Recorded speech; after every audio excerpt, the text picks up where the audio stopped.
Hello students, myself Anup Chaudhary, lecturer of Computer Science and Engineering at Government Polytechnic College, Jhunjhunu. So students, आपके subject code 2003 subject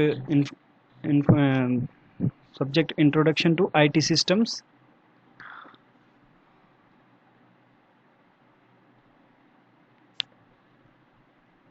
introduction to IT systems के unit 4 topic office tools को हम cover करने जा रहे हैं। तो office tools क्या क्या होती हैं जो जनरली ऑफिसेज में डिफरेंट वर्क्स करने के लिए जो सॉफ्टवेयर्स काम में ले रहे हैं उन्हें हम यहाँ कह रहे हैं ऑफिस टूल्स। जैसे टाइपिंग के लिए वर्ड है या फिर स्प्रेडशीट्स हैं, प्रेजेंटेशन स्लाइड्स के लिए सॉफ्टवेयर हैं। तो उन सबको एक पैकेज बना दिया जाता है और उस पैकेज को हम कहते हैं ऑफिस पैकेज। तो कुछ ऑफिस पैकेज हम जानते हैं, वेल नोन हैं, जो कि जैसे माइक्रोसॉफ्ट ऑफिस है। माइक्रोसॉफ्ट ऑफिस में क्या क्या होता है? माइक्रोसॉफ्ट वर्ड होता है टाइपिंग के लिए, माइक्रोसॉफ्ट एक्सेल होता है, माइक्रोसॉफ्ट पावर पॉइंट होता है जो कि प्रेजेंटेशन स्लाइड्स बनाने के लिए होता है। तो इसी प्रकार से आपके जो कोर्स में कवर किया गया है उसका नाम है open office. OpenOffice.org, commonly known as OpenOffice or Apache OpenOffice, is the leading open source office software suite which includes a word processor. So OpenOffice क्या है? एक is a leading open source office software suite. तो ये एक software suite या software package है जिसके अंदर ये सारे सॉफ्टवेयर्स हैं जो कौन कौन से इंक्लूडेड हैं। वर्ड प्रोसेसर जिसका नाम है राइटर, जो कि MS वर्ड नाम से होता है माइक्रोसॉफ्ट ऑफिस में। यहाँ पे ओपन ऑफिस में ये है राइटर। स्प्रेडशीट जिसका नाम है CALC कैल्क। ए प्रेजेंटेशन एप्लीकेशन जिसका नाम है इम्प्रेस। माइक्रोसॉफ्ट ऑफिस पैकेज में वो MS पावर पॉइंट नाम से होता है और ओपन ऑफिस में क्या है? Impress. A drawing application draw, a formula editor math and A database management application जिसका नाम है बेस। सो ये ओपन ऑफिस आप आसानी से फ्रीली डाउनलोड कर सकते हो। आपको सिर्फ टाइप करना है अपाचे ओपन ऑफिस या फिर ओपन ऑफिस गूगल में और आपको इसका डाउनलोड लिंक आसानी से मिल जाएगा और इसको फ्रीली यूज़ कर सकते हो, कोई चार्जेस नहीं है। आपके माइक्रोसॉफ्ट ऑफिस को डाउनलोड करने के लिए और उसको यूज़ करने के लिए आपको चार्जेस देने होते हैं। उसकी एक प्रोडक्ट की मांगता है। जब भी आप उसको इंस्टॉल करते हो तो बहुत से स्टूडेंट्स को प्रॉब्लम आती है कि ऑफिस चाहिए, वो पायरेटेड कॉपीज़ लेने की कोशिश करते हैं। तो ओपन ऑफिस उसका एक बेटर सॉल्यूशन है। ये फ्री वर्जन है और ये इक्विवेलेंट है बिल्कुल। इसमें सारी फैसिलिटीज़ अच्छे से दी हुई हैं। जो ऑफिस वर्क्स में जितने भी सॉफ्टवेयर्स की ज़रूरत पड़ती है वो सारे इस पैकेज में इंक्लूडेड हैं। So it is available in many languages and works for all computers. It stores your data in an international open standard format. Can also read write files from other common software so packages like MS Office. तो आपने अगर MS Office में word में जो भी files बनाई हैं या फिर इसमें बनाई हैं, अगर ओपन ऑफिस में बनाई हैं तो वो आप MS ऑफिस में भी रीड कर सकते हो और MS ऑफिस में बनाई हुई भी ओपन ऑफिस में भी आप रीड कर सकते हो। तो वैसी कोई प्रॉब्लम नहीं है कि एक सॉफ्टवेयर में बनाई हुई फाइल्स दूसरे में नहीं चलेंगे। सो ये बहुत ही बेहतरीन सॉफ्टवेयर है। It can be downloaded and used completely free of charge for any purpose. ठीक है, अब बात करते हैं ओपन ऑफिस राइटर की। तो ओपन ऑफिस राइटर क्या है? जैसे आपका MS वर्ड होता है जो टाइपिंग के लिए सॉफ्टवेयर बना है, वैसे ही ओपन ऑफिस सॉफ्टवेयर में ओपन ऑफिस राइटर नाम से जो है, राइटर जो है वो वर्ड प्रोसेसर है, यानी कि टाइपिंग का सॉफ्टवेयर है। सिर्फ टाइपिंग सॉफ्टवेयर बोलना थोड़ा सा सही नहीं रहता है। उसका जो है सही वर्ड है वो है word processor. So Apache OpenOffice Writer is the word processor component of OpenOffice.org package. It is simple enough to quick memo, yet powerful enough to create complete books with contents and diagrams etc. So ये छोटा सा 4 line का memo बनाने से लेके पूरी book लिखने तक के लिए बहुत ही अच्छा सॉफ्टवेयर है। फीचर्स क्या हैं ओपन ऑफिस राइटर की? In addition to usual features जो वर्ड प्रोसेसर में होती हैं वो तो हैं ही, जैसे कि स्पेलिंग चेक या फिर ऑटो करेक्ट, फाइंड रिप्लेस यानी वर्ड्स को फाइंड करना पूरे डॉक्यूमेंट में, auto generation of tables of contents, table of contents बनाना वगैरह। उसके अलावा कुछ इंपॉर्टेंट फीचर्स ये हैं, टेम्पलेट्स यानी जिस फॉर्मेट में आपने एक बार कोई लेटर या कोई डॉक्यूमेंट टाइप कर लिया और उसको आप एज ए टेम्पलेट सेव कर लेते हो, तो आगे से दोबारा जब आप उसको ओपन करते हो तो फॉर्मेट आपको इजीली अवेलेबल रहता है। दोबारा से फॉर्मेट का ध्यान नहीं रखना पड़ता आपको कि किस तरह से उसको फॉर्मेट करें, सजाएं, कुछ किस तरह से उसकी स्टाइलिंग करें, वो सब अवेलेबल हो जाता है। सिर्फ कंटेंट फिर उसके बाद जो चेंज करना होता है।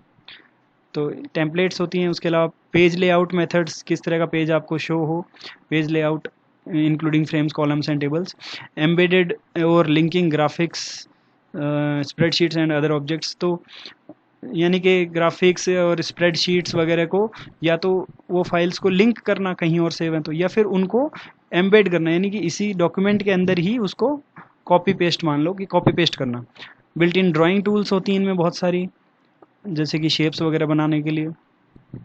मास्टर डॉक्यूमेंट्स मतलब अगर एक से ज़्यादा डॉक्यूमेंट्स हैं उनको एक डॉक्यूमेंट में आपको ग्रुप किया जा सकता है, एक डॉक्यूमेंट बनाया जा सकता है उनका, ये फीचर है इसकी। चेकिंग ट्रैकिंग ड्यूरिंग रिविजन्स, तो डॉक्यूमेंट्स को जब रिवाइज करते हैं तो ट्रैकिंग उनकी चेंज कर सकते हैं।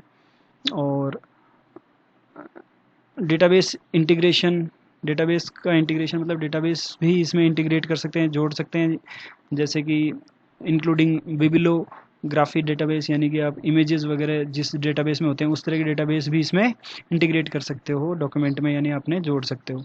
एक्सपोर्ट टू पीडीएफ, इससे सीधा पीडीएफ फाइल बना सकते हो डॉक्यूमेंट से। और सपोर्ट्स वेरियस फॉर्मेट्स, तो इसमें ओपन ऑफिस राइटर में बनाए हुए डॉक्यूमेंट जो हैं वो वेरियस फॉर्मेट्स को सपोर्ट करते हैं, जैसे कि HTML, PDF और माइक्रोसॉफ्ट वर्ड का भी जो .doc फॉर्मेट है, पुराने जो माइक्रोसॉफ्ट वर्ड के वर्जन है वो .doc फाइल सेव करते हैं। जब आप फाइल सेव करते हो तो किस फॉर्मेट में सेव होती है माइक्रोसॉफ्ट वर्ड में, .doc। तो .doc को भी ये सपोर्ट करते हैं। और नए जो माइक्रोसॉफ्ट वर्ड लेटेस्ट वर्जन है वो सेव होते हैं .docx, तो उसको भी ये सपोर्ट करता है। और इसका खुद का जो स्टैंडर्ड फॉर्मेट है वो कौन सा है सेव करने का फाइल को, .odt, ओपन डॉक्यूमेंट फॉर्मेट। सो इस तरह से ये इसमें बहुत सारी फीचर्स हैं ओपन ऑफिस राइटर में। द राइटर इंटरफेस, राइटर का इंटरफेस किस तरीके का है, यानी कि राइटर को जब हम ओपन करते हैं तो हमें जो फैसिलिटीज़ प्रोवाइड होती हैं वो इंटरफेस के माध्यम से होती हैं। वो किस तरह से हमें इंटरफेस दिखता है उसकी इमेज यहाँ पे दिखाई गई है। सबसे पहले ऊपर ही ऊपर जो है मेन्यू बार होती है जिसमें कुछ मेन्यूज़ होती हैं, file, edit, view, insert, format, table. उसके बाद एक स्टैंडर्ड टूल बार होती है जिसमें कुछ जनरली यूज्ड टूल्स होती हैं जो जनरली यूज़ की जाती हैं, बार बार यूज़ की जाती हैं, उनके शॉर्टकट्स टाइप में मान सकते हो आप। जैसे कि ये सेव बटन है, आप फाइल में जाके भी सेव कर सकते हो। फाइल पे जब आप क्लिक करोगे तो लिस्ट खुलेगी, जो ड्रॉप डाउन लिस्ट होगी या मेन्यूज़ होंगी, उन मेन्यूज़ में जाके सेव बटन दबाओगे या फिर यहाँ से डायरेक्ट क्लिक कर दोगे तो सेव हो जाएगा। तो इस तरह से ये टूल्स होती हैं कुछ जो स्टैंडर्ड टूल बार में होती हैं। उसके अलावा फॉर्मेटिंग टूल बार है, जो भी टेक्स्ट या इमेज या जो कुछ भी इसमें ऑब्जेक्ट है डॉक्यूमेंट में उसको आपने सेलेक्ट कर लिया तो उसके बाद उस सेलेक्टेड डॉक्यूमेंट पे या उस सेलेक्टेड ऑब्जेक्ट पे काम करने के लिए ये फॉर्मेटिंग टूल बार एक्टिव हो जाएगी। उसमें आप उसकी साइज़ बढ़ाना, फ़ॉन्ट चेंज करना या जैसा भी वो ऑब्जेक्ट है उसके अकॉर्डिंग उसकी स्टाइलिंग और फॉर्मेटिंग करने के लिए ऑप्शंस यहाँ पे अवेलेबल हो जाएंगे।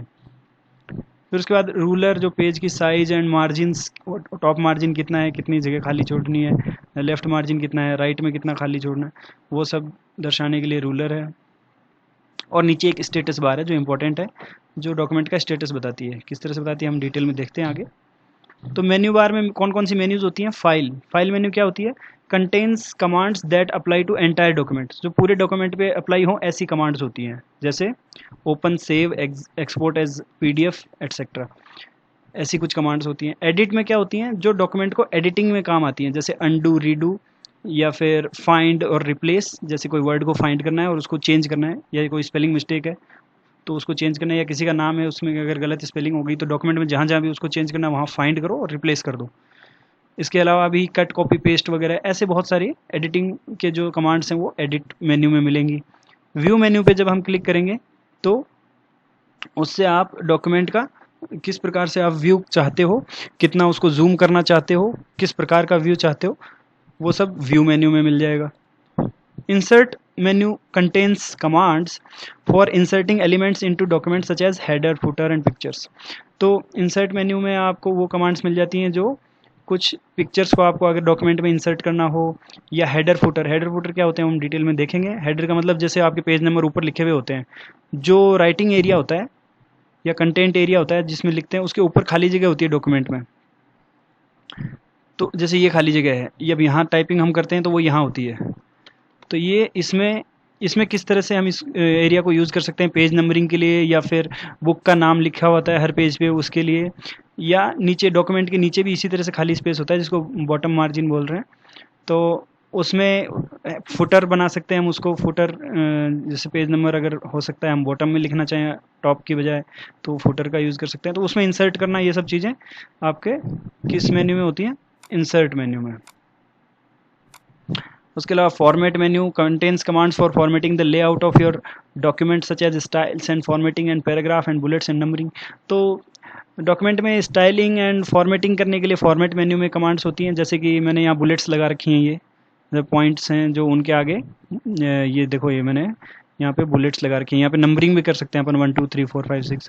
तो ये सब किसकी मदद से कर सकते हैं, फॉर्मेट मेन्यू में जो ऑप्शंस हैं उनकी मदद से, जो कमांड्स हैं। टेबल जो है वो शो करती है commands to insert and edit a table in text document. तो ये टेक्स्ट डॉक्यूमेंट है, इसमें कोई टेबल अगर इंसर्ट करनी है और उसको फिर एडिट करना है अपने अनुसार, तो उसके लिए टेबल मेन्यू का यूज़ करेंगे। Window menu contents commands for the display of window, यानी कि विंडो मेन्यू में क्या होता है, देखिए यहाँ पे new window, close this window, और अभी कौन सी विंडो ओपन है उसका नाम। तो न्यू विंडो पे क्लिक करेंगे, नई विंडो खुल जाएगी। ये देखिए नई विंडो खुल गई, इसको मैं क्लोज कर देता हूँ। उसके अलावा क्लोज दिस विंडो में से क्लोज विंडो हो जाएगी, जैसे मैंने यहाँ पे क्लोज विंडो किया तो एक विंडो क्लोज हो गई। तो ये विंडो टूल में हो गया, सॉरी विंडो मेन्यू में मिल गया आपको ऑप्शंस। हेल्प में contains link to the open office ORG help file. एक तो हेल्प फाइल के लिए वो होता है आपका लिंक होता है, दूसरा व्हाट इज़ दिस। जैसे ये अगर आप क्लिक करोगे तो आपको हेल्प फाइल खुल जाएगी, जिसमें ओपन ऑफिस का जो राइटर है उससे संबंधित जितनी भी इन्फॉर्मेशन है वो सारी मिल जाएगी। उस पर किस तरह से काम करना है, क्या क्या ऑप्शंस अवेलेबल हैं, देखिए यहाँ पे सब मिल जाएगा आपको ओपन ऑफिस राइटर के बारे में। ये हेल्प की फाइल खुल गई आपकी, तो ये ऑप्शन हेल्प मेन्यू में मिल जाएगा। उसके अलावा व्हाट इज़ दिस ऑप्शन क्या है, ये कमांड क्या करती है, जब आप इस पर क्लिक करोगे तो आपके एरो के नीचे एक क्वेश्चन मार्क बन गया, क्वेश्चन मार्क बन गया। अब जहाँ पे भी इस एरो को लेके जाएंगे माउस के पॉइंटर को, तो वहाँ पे जिसके ऊपर भी लेके जाएंगे उसके बारे में वो क्या है उसकी डिटेल्स यहाँ पे अपने आप अपने को बॉक्स में दिखने लग गई। Automatically check spellings as you type underline errors, ये देखो इसके बारे में डिटेल आ रही है। अगर मैं इसको मूव करके इसके ऊपर ले आता हूँ तो ये बताएगा ये ऑप्शन क्या काम करेगा, डॉक्यूमेंट में किसका क्या काम है वो सब बताने लग गया। तो व्हाट इज़ दिस, उसके बारे में ये आंसर कर रहा है। ये ऑप्शन हो गया हेल्प मेन्यू में। इसी प्रकार से सपोर्ट और अपडेट्स को चेक करने के कुछ और मेन्यू में इसमें कमांड्स हैं। तो ये हो गया आपकी मेन्यू बार। मेन्यू बार के बाद नीचे आती है स्टैंडर्ड टूल बार। तो कुछ टूल बार्स के बारे में जानते हैं हम कि टूल बार होती क्या है। टूल बार क्या होती हैं, जिसमें अपने पास कुछ ऐसी टूल्स अवेलेबल होती हैं जो जनरली यूजेबल होती हैं। वैसे तो मेन्यू बार में जो मेन्यूज़ होती हैं उसके अंडर लगभग सारे ही ऑप्शंस अपने को या कमांड्स अपने को मिल जाती हैं, पर उनको जनरली फास्ट और एफिशिएंट तरीके से यूज़ करने के लिए उनके आइकन बना दिए जाते हैं। जैसे मैंने आपको बताया कि फ़ाइल में जाके भी आप सेव कर सकते हो, जैसे ये फाइल मेन्यू है तो इसमें भी जाके आप सेव कर सकते हो। उसके अलावा जैसे सेव ऑल, सेव या इस विंडो में आ नहीं पा रहा है सॉरी, तो एक्सपोर्ट एज PDF ये सब इसमें भी कर सकते हो, सेव कर सकते हो इसमें। और यहाँ से डायरेक्टली इसके ऊपर भी जाओगे तो डायरेक्ट सेव बटन भी है। फाइल मेन्यू में जाके भी आप ओपन कर सकते हो और यहाँ से भी डायरेक्ट क्लिक करके ओपन कर सकते हो। ये स्टैंडर्ड टूल बार में टूल अवेलेबल है। तो ये शॉर्टकट्स टाइप में है ये, और ये आइकन्स के रूप में यहाँ पे दिख रहे हैं जिसमें बताते हैं कि इनका क्या काम है। जैसे ये देखो, इससे प्रिंटर के आइकन से सीधा पता चल रहा है कि ये प्रिंट के काम आएगा। अब आप फाइल में जाके भी प्रिंट कर सकते हो, मेन्यू में भी ये ऑप्शन अवेलेबल है। तो टूल बार्स का ये काम है कि डायरेक्ट टूल्स अपने को प्रोवाइड करती हैं यूज़र को। तो इसमें 3 प्रकार की टूल्स बताई गई हैं, docked, floating and tear off type की टूल्स होती हैं इसमें ओपन ऑफिस राइटर में। तो ओपन ऑफिस राइटर में जो टॉप डॉग्ड टूल बार है, सबसे ऊपर जो लगी हुई टूल बार है उसको बोलते हैं स्टैंडर्ड टूल बार। डॉग्ड का मतलब जो लगी हुई हो, सटी हुई हो। तो इस फाइल मेन्यू से सटी हुई है एकदम और अपनी वेल प्लेस्ड है।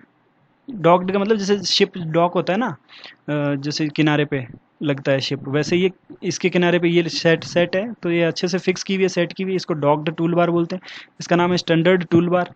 स्टैंडर्ड टूल बार के अलावा जो स्टैंडर्ड टूल बार है वो हर प्रकार के सॉफ्टवेयर में मिलती है आपको, जो ओपन ऑफिस का बाकी के सॉफ्टवेयर हैं जैसे कैल्क या ड्रॉ या इम्प्रेस, जो कि पावर पॉइंट की तरह यूज़ करते हैं, या बेस, जो भी सॉफ्टवेयर है उनमें सब में टूल बार होती है। कौन सी? Standard tool bar. नेक्स्ट है आपकी standard second tool bar across the top is formatting tool bar. Formatting tool bar जो है, जब आप कोई टेक्स्ट सेलेक्ट करते हो तो ये एक्टिव होती है।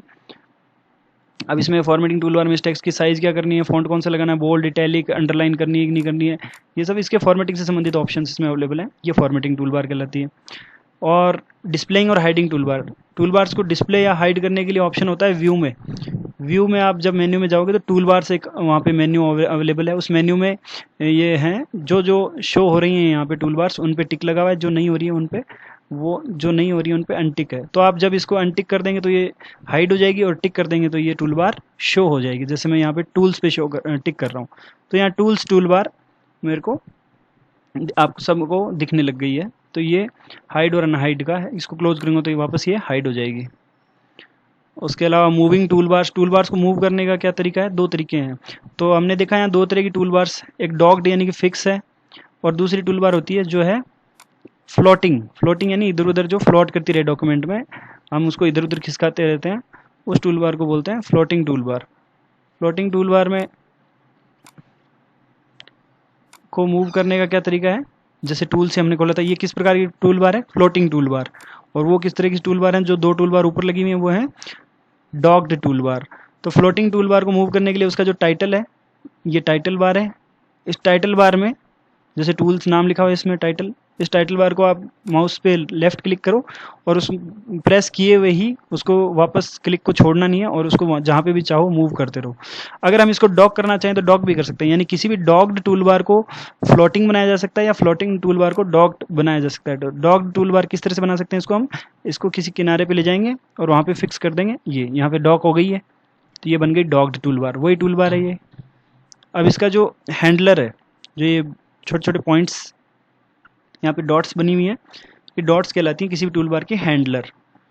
तो अभी टाइटल तो गायब हो गया इसका क्योंकि ये डॉग्ड हो गई, तो इसका हैंडलर सामने आ गया। अब इस हैंडलर को जब माउस से क्लिक करके पकड़ के और हम इसको बाहर खींच के और डॉक्यूमेंट के ऊपर लाएंगे तो ये क्या बन जाएगा? फ्लोटिंग टूल बार। अब ये फ्लोटिंग टूल बार बन गई। अब इसका हैंडलर गायब हो गया है और क्या हो गया है? पूरा टाइटल बार हमें दिखने लग गया। अब इस टाइटल बार पे क्लिक करके हम इसको मूव कर सकते हैं या वापस डॉक कर सकते हैं। इस प्रकार से मूव कर सकते हैं, डॉक कर सकते हैं, या अनडॉक करके उसको फ्लोटिंग बना सकते हैं टूल बार को। कस्टमाइजिंग टूल बार को कस्टमाइज किस तरह से किया जा सकता है? तो जैसे जब टूल बार है उसके सबसे राइट में एक डाउन एरो होता है, जैसे इसके डाउन एरो है, तो इसमें क्या क्या ऑप्शंस अवेलेबल हैं? कस्टमाइज टूल बार इसमें ऑप्शन है। तो कस्टमाइज टूल बार पर क्लिक करता हूँ तो ये टूल बार का नाम है, और नीचे इस टूल बार में कौन कौन से टूल बार कंटेंट अभी हम यूज़ कर रहे हैं, कौन कौन से यूज़ नहीं कर रहे हैं, उनको भी हम शो कर सकते हैं यहाँ से। जैसे इस पर क्लिक कर देंगे तो ये भी ऐड हो जाएगा इसमें। इस प्रकार से ऐड, मॉडिफाई, ये सब टूल्स जो हैं इसमें की जा सकती है, इस टूल बार में जो अवेलेबल हैं उनमें से। तो ये इस प्रकार से हम टूल बार को कस्टमाइज़ कर सकते हैं। तो यूज़र के लिए बहुत ही ईजी टू यूज़ है। फ्लोटिंग टूल बार के बारे में बता चुका हूँ कि writer include several additional context sensitive tool bars which default appears as floating tool bar in response to the cursor's current position. तो कुछ फ्लोटिंग टूल बार ऑटोमेटिकली ही अपीयर होती हैं। तो जैसे यहाँ पे अगर हम कोई पिक्चर ऐड करें तो वो एक floating tool bar automatically available हो जाएगी। उस पिक्चर से संबंधित जितने भी ऑप्शंस हैं उनको लेके, जैसे मैं इंसर्ट में जाता हूँ और एक इसमें कोई टेबल ऐड कर देता हूँ। मैंने ये टेबल इसमें ऐड कर दी। अब देखिए यहाँ पे table tool bar automatically appear हो गई। ये इसको कहीं से हमने व्यू या हाइड नहीं किया। तो ये होती है फ्लोटिंग टूल बार जो ऑटोमेटिकली अपीयर हो जाती है। कुछ डॉक्यूमेंट में जब हम कुछ ऑब्जेक्ट्स इस तरह से ऐड करते हैं या कुछ ऑब्जेक्ट्स को सिलेक्ट करते हैं तो उससे संबंधित जो भी कमांड्स होती हैं उनके लिए जो स्पेशल टूल बार है ऑटोमेटिकली सामने आ जाती है, फ्लोटिंग टूल बार होती है। एक होती है राइट क्लिक कॉन्टेक्स्ट मेन्यूज़।